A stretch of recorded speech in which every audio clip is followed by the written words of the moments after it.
Senhor presidente, senhores e senhoras deputados, a sessão de ontem, que durou até as 3 da manhã do dia de hoje,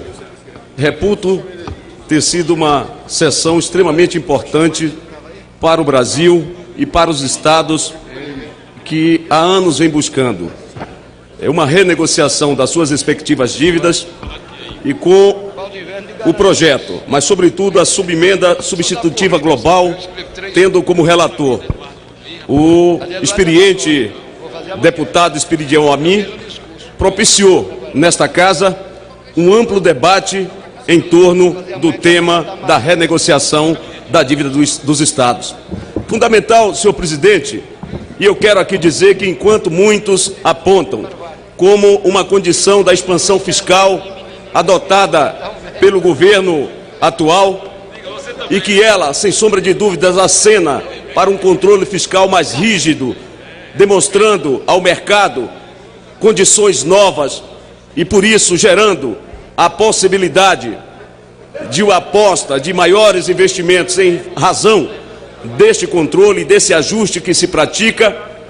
eu poderia afirmar que o resultado da negociação, do amplo debate aqui exercitado entre todos nós, quem ganha são os estados, mas não ganham os estados completamente, porque ainda há uma parte dos estados, meu caro Espiridião Amin, que não foram plenamente contemplados com o esforço realizado por Vossa Excelência para dar, sobretudo aos estados do Norte e Nordeste, a condição necessária para que eles saiam da tunga em que se encontram,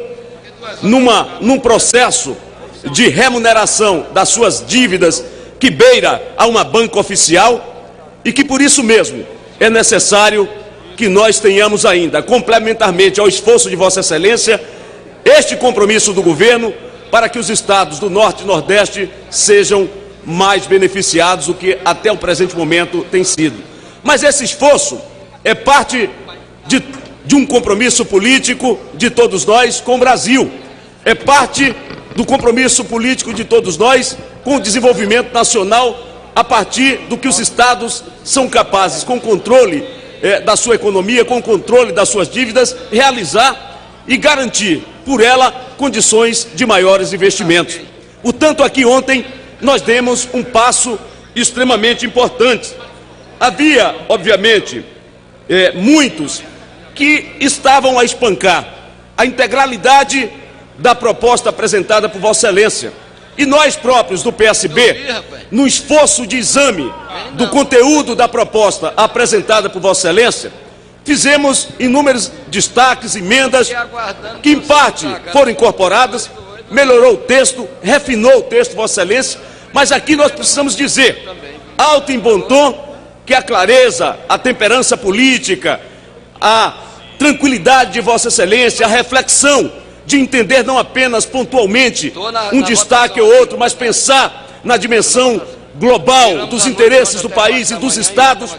nos propiciou chegar a um texto que reputo ter sido um texto absolutamente equilibrado e necessário para a conjuntura que nós estamos enfrentando, uma conjuntura adversa e que precisa desse gesto do Estado brasileiro. Nós não estamos fazendo uma medida para um governo ou para outro governo. Nós não estamos fazendo uma medida para aquele ou aquela governador ou governadora. É uma medida saneadora para o Estado brasileiro que interessa à nação brasileira. E, portanto, eu tenho aqui de dizer a Vossa Excelência que muitos de nós tínhamos algumas restrições, mas ontem, com um gesto, com a clareza, mas a interpretação dada por Vossa Excelência de que muitos dos artigos inseridos no próprio PLP, que eram abundância em relação ao que a própria Constituição estabelece, Vossa Excelência adotou condições saneadoras, tranquilizando muitos dos senhores e senhoras deputadas. Por isso, nós aprovamos, e isso é fundamental, mas uma questão que eu gostaria de aditar ainda esta minha fala, relativa ao PLP, é sobretudo a questão dos servidores. Muitos diziam que aqui patrocinaríamos uma tunga aos servidores públicos estaduais, de que estaria sendo aqui adotado um congelamento do subteto estabelecido para os servidores. Ao término desse debate, com a presença dos servidores, com das suas representações, mas sobretudo da capacidade de diálogo desta casa e de todos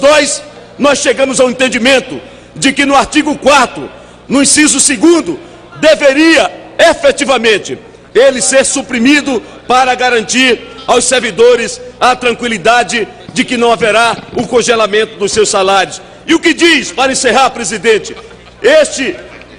o que diz claramente este inciso, ele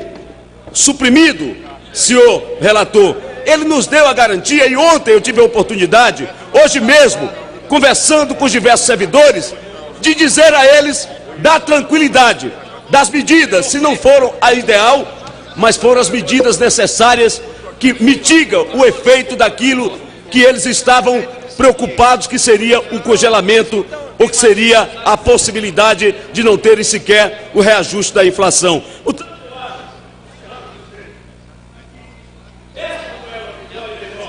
É uma vitória do debate, de um consenso